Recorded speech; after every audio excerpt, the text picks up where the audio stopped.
आप कितने भी अच्छे कर्म कर लो, लेकिन समाज आपके बुरे कार्यों को ही सदैव याद रखता है। इसलिए लोग क्या कहेंगे, ये सोचने से बेहतर है कि आप अपना कर्म करें। जन्म लेने वाले के लिए मृत्यु उसी प्रकार निश्चित है जितना कि मरने वाले के लिए जन्म लेना। इसलिए इस विषय पर शोक मनाना व्यर्थ। गीता में कहा गया है, जो इंसान किसी की कमी को पूरी करता है वो सही अर्थों में महान होता है।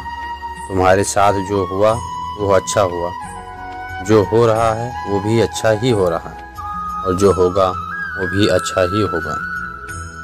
गीता के अनुसार जिंदगी में हम कितने सही हैं और कितने गलत हैं, ये केवल दो लोग जानते हैं, एक परमात्मा और दूसरी हमारी अंतरात्मा।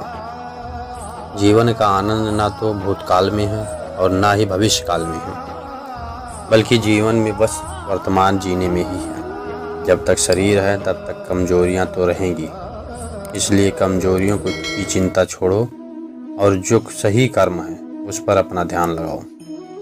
अर्जुन, तुम भला क्यों रोते हो? तुमने जो खोया या वह तुमने पैदा किया था? आज जो तुम्हारा है वो कल किसी और का होगा, क्योंकि परिवर्तन ही संसार का नियम है। किसी का अच्छा न कर सको तो बुरा भी मत करना, क्योंकि दुनिया कमज़ोर है लेकिन दुनिया बनाने वाला नहीं। यदि कोई व्यक्ति विश्वास के साथ इच्छित वस्तु पर निरंतर चिंतन करता है तो वो जो चाहे वो बन सकता है। सच्चा धर्म यह है कि जिन बातों को इंसान अपने लिए अच्छा नहीं समझ सकता उन्हें दूसरों के लिए भी प्रयोग न करें। कोई भी व्यक्ति अपने विश्वास से बनता है, वो जैसा विश्वास करता है उसी अनुरूप वो बन जाता है। मन अशांत है और उसे नियंत्रित करना कठिन है, लेकिन अभ्यास से उसे वश में किया जा सकता है। मेरे लिए समस्त प्राणी एक समान है, ना तो कोई बड़ा है, ना मुझे अत्यधिक प्रिय है और ना ही कम। लेकिन जो मेरी भक्ति पूरे मन से करते हैं, मैं सदैव आवश्यकता पड़ने पर उनके काम आता हूँ।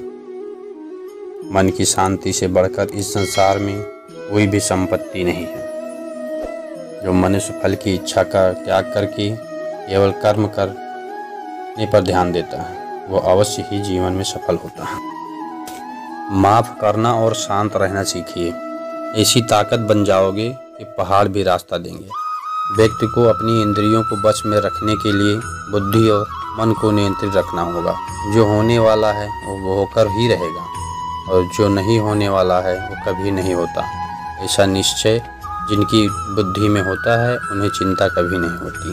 किसी भी व्यक्ति को ना तो समय से पहले और ना ही भाग्य से अधिक कुछ मिलता है, लेकिन उसे सदैव पाने के लिए प्रयत्नशील रहना चाहिए। इंसान हमेशा अपने भाग्य को कोसता है, ये जानते हुए कि भी भाग्य में ही ऊंचा हो सकता है कर्म, जिससे स्वयं के हाथों में है।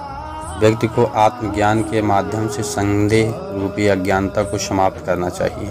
मैं उन्हें ज्ञान देता हूँ जो सदा मुझसे जुड़े रहते हैं और जो मुझसे प्रेम करते हैं। सत्य कभी दावा नहीं करता कि मैं सत्य हूँ, लेकिन झूठ हमेशा दावा करता है कि सिर्फ मैं ही सत्य हूँ। परिवर्तन संसार का नियम है।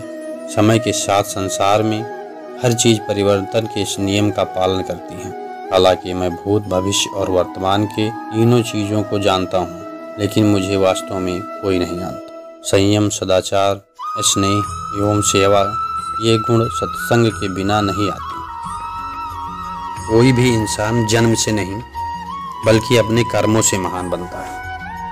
अपना पराया, छोटा बड़ा इत्यादि को भूलकर यह जानो कि यह सब तुम्हारा है और तुम प्रति एक के हो।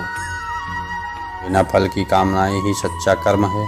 ईश्वर चरण में हो समर्पण वही केवल धर्म है। जो व्यक्ति क्रोध करता है उसके मन में भ्रम पैदा होता है, जिससे उसका बौद्धिक तर्क नष्ट हो जाता है और तभी व्यक्ति का धीरे धीरे पतन होने लगता है। गीता में लिखा गया है, जब इंसान की ज़रूरत बदल जाती है तब इंसान के बात करने का तरीका बदल जाता है। इस संपूर्ण संसार में अपकीर्ति मृत्यु से भी अधिक खराब होती है। सदैव संदेह करने वाले व्यक्ति के लिए प्रसन्नता ना तो इस लोक में है और ना ही कहीं और। जीवन में सफलता का ताला दो चाबियों से खुलता है, एक कठिन परिश्रम और दूसरा दृढ़ संकल्प। जो मन को नियंत्रित नहीं करती उनके लिए वो शत्रु के समान कार्य करता है। कठिन परिश्रम से बचने के लिए व्यक्ति को भाग्य और ईश्वर की इच्छा जैसे बहानों के बजाय चुनौतियों पर सामना करना चाहिए। गीता में कहा गया है, कोई भी अपने कर्म से भाग नहीं सकता, कर्म का फल तो भुगतना ही पड़ेगा। मनुष्य को अपने कर्मों के अच्छे और बुरे फल के विषय में सदैव सोचकर चिंताग्रस्त नहीं होना चाहिए। मनुष्य अपने विश्वास से निर्मित होता है, जैसा वह विश्वास करता है वैसा वो बन जाता है। जो मनुष्य प्रतिदिन खाने सोने आमोद प्रमोद के कार्य में लिप्त रहता है, वो नियमित तौर पर योगाभ्यास करके समस्त क्लेशों से छुटकारा पा सकता है। जब इंसान अपने काम में आनंद खोज लेता है तब वह पूर्णतः प्राप्त कर सकते हैं। श्रीमद् भागवत गीता का मुख्य उद्देश्य मानव कल्याण करना है, इसलिए प्रत्येक मनुष्य को सदैव मानव कल्याण की ओर अग्रसित रहना चाहिए। दोस्तों, मैं आशा करता हूँ यह श्री कृष्ण की बातें आपको पसंद आई होंगी, तो इस वीडियो को लाइक शेयर कमेंट बॉक्स में जय श्री कृष्णा लिखना न भूलें। जय श्री कृष्ण।